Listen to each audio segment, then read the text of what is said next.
Metal Rules TV, where the underground meets the playground. I'm Jeff Rappaport.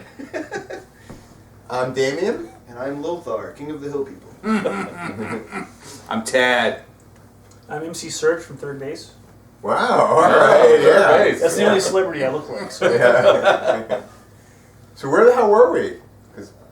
You know who else Tad played drums with? Or he had played You got drums? another good one? Yeah, I have another good one. Gene Hoglan played drums at Tad's house. Yo. Wait, you came over to your house to play One of the drums? most mind-blowing nights of my life. I'm sitting On there. your kid? I was like 17 or something, and when I used to play in Primeval, and our bass player Mary for a while was really good friends with Gene from Dark Angel, and I'm sitting there in my kitchen on the phone, waiting for these guys to come in and practice, and Gene Hoglan walks into my kitchen, and I'm like, you Gene Hoglan? He's like, yeah, how you doing? It's like,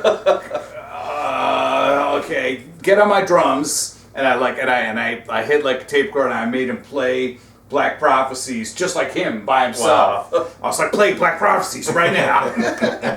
and then he proceeded to play like 17 Slayer songs with like the guys in Primeval. Wow. And it was unbelievable. And when they played Evil, Has No Boundaries, he did the backup. Like, he would like put the mic over to be like, Evil has no disguise. That was one of the most metal nights of my life ever. Awesome. I still have the tape. It's so much better than my Gene Hoglan story. Which is... You know my Gene Hoglan story. No, do I? I went to see Testament. It was Testament and Stuck Mojo and Strapping Young Lad. And I'd never heard of Strapping Young Lad at that point. And I was just like, that fucking sounds ridiculous. Who the fuck's that? I don't even want to see that band. Fuck that. Let's skip that band completely. Not come there. So I'm standing in the audience, and also I look over, and Gene Hoglan's standing next to me. I'm like, holy shit. And I was like, what are you doing here? And he's like, playing with Strapping, man. And I'm like, Wow. Oh, that's like his thing, man. That's And you had already missed him? I already missed it because I skipped the goat. But the only thing I remember though is that his hair smelled really nice. His hair was like, he was way tall and it was like draped over his shoulders. And I was just like, it did. It smelled like an apple orchard or something. It was really lovely. But your story's way better. Yeah. I saw... Such a cool guy. In '87, I saw Dark Angel and Possessed at City Gardens. And Gene Hoglan comes out, and he was like, I don't know what he looks like now, but he was like, all big back then. Yeah, he was really And he big. like stands on the edge of the stage, like teetering, like he's gonna like jump in the audience. And after I think Dark Angel opened, so like after the show, he's like standing back, with his arms crossed. He's just like fucking massive. But it was so cool to just go up and talk to, But he was just like a big fucking. He's a massive huge guy. dude, yeah. Oh, that's right. And this was before I was in Toxic, and I brought him over for a Toxic rehearsal. I was like, you should come see, my friend's Toxic. And they had a couch down in the basement where one of the legs was missing, so they had like a jar of like that caulking Mayonnaise. and Gene sat down on it, and it just like splattered everywhere. Yeah, he's a big dude. No, he was Darkest Descent is like one of my all-time favorite metal albums ever. You can't beat it. They have like a million riffs on like each song on that album too. It's like ridiculous. And I think Gene wrote a lot of those. He plays guitar too. Yeah. Oh. Yeah, he wrote a lot of those riffs. Human time clock. I'm what a they big call it. fan of Time Does Not Heal, and at one point it had a sticker on it that said like 1001 riffs or something crazy. Wow. Yeah. They're doing a reunion, aren't they, Dark Angel? Are they? I thought I heard they were coming I back. hope Who's so. going to sing? I have Reinhardt? no idea. That's the thing. Is like I always like Don's vocals, Yeah. but from what I heard, like he was a really difficult guy. He friended me on Facebook recently. He's all over Facebook now. Oh. Yeah, like, hey, it's me, Don Doty. How you doing? Hey, all right, cool. That's funny. I know Ron was like all Christian. Yes. Oh, I didn't really? know They that. call it oil. It was Yeah, like it did. Machine Head, like a Crystal Machine Head. Yeah. I didn't mind that Leave Scars album. I thought that was alright. No, I thought it was okay. You It's, know. I guess it's just nothing. I mean, and we've arrived too. Just Yeah, like we've nothing. Time does not heal. Yeah. Yeah, I like that album. It I don't was know good. that one. After Leave Scars, I left. Yeah, that's the thing. Just after Darkness Descends, Yeah. just nothing could, No, that was like could touch that. that was man. like the fucking pinnacle of like brilliant. And there I love that were album. like all that wave of albums that were recorded in that place. I think it was called the Music Grinder. and apparently like the drum room was like the size of like a gymnasium, and you had like that Scream Bloody Gore by Death. Oh yeah. And a couple other records were done at that place, and it just had that sound. That's another thing. Fucking Tad was good friends with Chuck from Death. For years and years. Another guy, when I was in Toxic, as soon as I was done with my tracks, I would call up Chuck, and he would come and pick me up, because I we'd go hang out in his garage and eat dominoes, and like he taught me how to play Melissa by Merciful Fate, and he had all these great sayings too. Be like, dude, it was so bad you would run screaming. Then he would say bloody gore. That was great. And yeah, me and my friend Steve from Brooklyn, we went there and we just hanging out in his garage. And it was him and Chris Reifer right before Scream Bloody Gore. And we were just like calling out requests. We're like, beyond the unholy grave. Yeah. It's like, all right, this is going out by request to my fan Tad.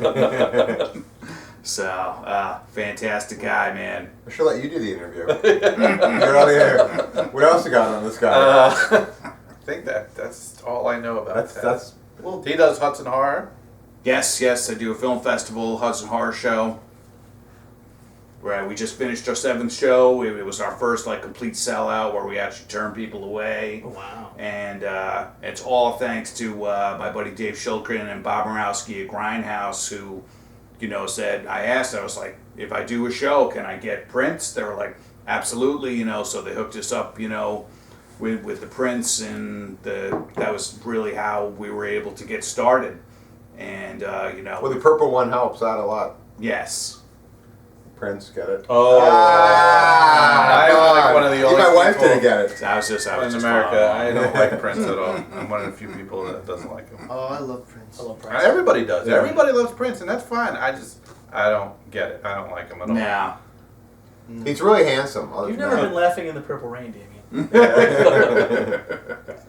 All right. Well, how about you guys give some plugs? You want some things you want to promote? Sure. My band, Blood Farmers, new album Headless Eyes, coming out very soon.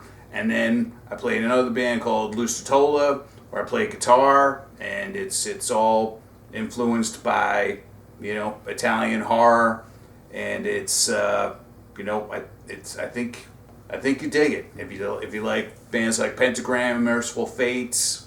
It's great. I've got a great lineup of guys to back me up, and it's a lot of fun. It's Merciful Fate and Merciful Fate 2. Merciful Fates. Oh, speaking of Merciful Fate, you guys going to that tour that's coming around town? It's Be more specific. I think it's the two brothers. They finally reconciled. It's the King Diamond Neil Diamond tour. I'm going. I'm really excited about It's about time they got back together again. Yeah, it's been a couple of years since It is. Be coming to song, America Crackling to worship Satan. They had that great song, Cracklin' Abigail. Yeah. Yeah. I like that. Hey, you guys, anything you want to promote while we're here? 10% off at House of Mysterious Secrets if you watch this. Yeah, sure, why not? What's the code word? Yeah, code word Metal Rules. Sure. There you go. Yeah, houseofmysterioussecrets.com. I sell spooky stuff. Yes. Spend at least $150 Awesome, and awesome. get a bonus prize. Anything you want to... Living Dead Doll Series 25 is in stores now. Series 26 is just Crazy, 26. I know. How do they do 15 years this year. And Coffin should hopefully have a new CD out by the end of the year. All right. Writing new shit and going back in the studio. Websites? You never said if you had any websites. Website, there's tadleger.net. Lusitola's on Reverb Nation. Blood Farmers, We Totally Shun. All forms of social media. But the new track, Headless Eyes, the new album, is out on YouTube. I would like to interject too that I absolutely love the Blood Farmers. It is All right. when Tad introduced me to the band, it was one of those things where it's like this band was 95 they recorded that album, Yeah. and we talk about this all the time. It is just the most brilliant doom metal I've ever heard. It is so ridiculously stupid And good. he's got to be serious, but because I know Kevin is somebody who's very, very choosy about his metal. Yeah.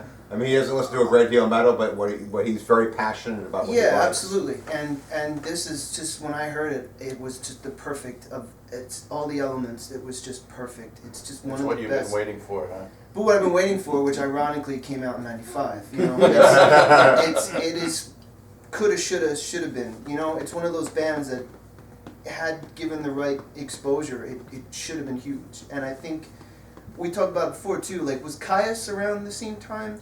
Because when did Caius come out? Yeah, Played guess in Caius Caius too? was hot. No. It was like Oh. between '93 and '95. Yeah. Okay. And but yeah, the Blood Farmers, you know, that's when like death metal was hot and stuff like that. Bands like Pentagram and Saint Vitus Got No Love, and the Blood Farmers just did their own thing.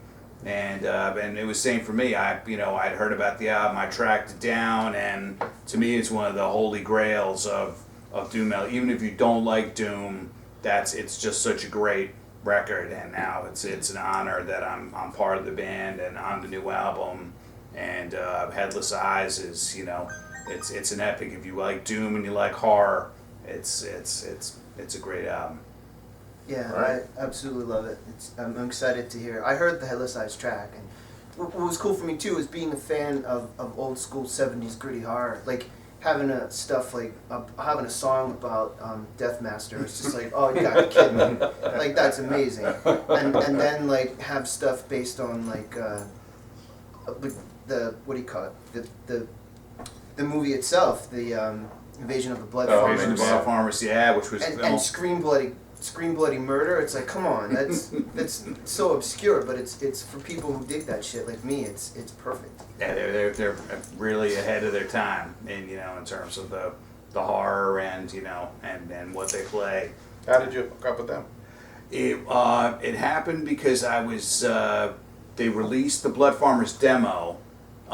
It's called Permanent Brain Damage, which is a collection of the demos, and there was an email on there, and I wrote, and I was like, I'm so glad this stuff is out. I love what you do. I love all these movies that you referenced, and it turned out their guitar player Dave wrote me back, and he was, he's the publicity guy for Grindhouse Releasing, legendary company, and they saw my website, and at that point I had done a couple of covers for movies like Tombs of the Blind Dead and Night of the Sorcerers, which were just underground releases then, and they liked what I did. And next thing I know, I was working for Grindhouse, all thanks to Mr. Dave Shulkin, who's now, my brother in music and, one of my greatest friends. So it's awesome. We got to go to Europe. So, but how did you get into the Blood Farmers? Oh, then, right then, we would just jam occasionally when Dave would do like a Fangoria convention or something, because he lived in L.A., and then the singer Eli was like, well, I want in on that. So it was just a couple of years of just impromptu jams, and then someone heard about it, and we got booked at a festival called Born to Be Doomed that happens down in Maryland, which is the heart of U.S. Doom. And then we decided to just keep going, and then we got offered the tour. We decided to do the record, and it's all happening. Here you are. Here we are. Well, That Rules TV. Yeah. That's true. Hopefully there'll soon be a Coffin Blood Farmers show, I hope. That'd be awesome. And And a that- split. and one last, Damien, our dream project is, I have a dream project to do a doom metal band, and it's going to be called Earth Wizard. And hopefully one day Damien and I and some And other Tad friends- and and Matt. And Mike Scrivens. Well, you guys heard about it here first. Yeah, and it's Earth all Wizard. bass players apparently. All right. Four Alright. bass players and a drummer. 3 bass players and a drummer. I'll play the triangle. Thank you for coming out. Thank you for having me, Thank you sir. for coming out. Thank you. Thank you for coming out. Thank you for always being there. When you're needed most. This guy. Love it. Bye-bye. Meadow.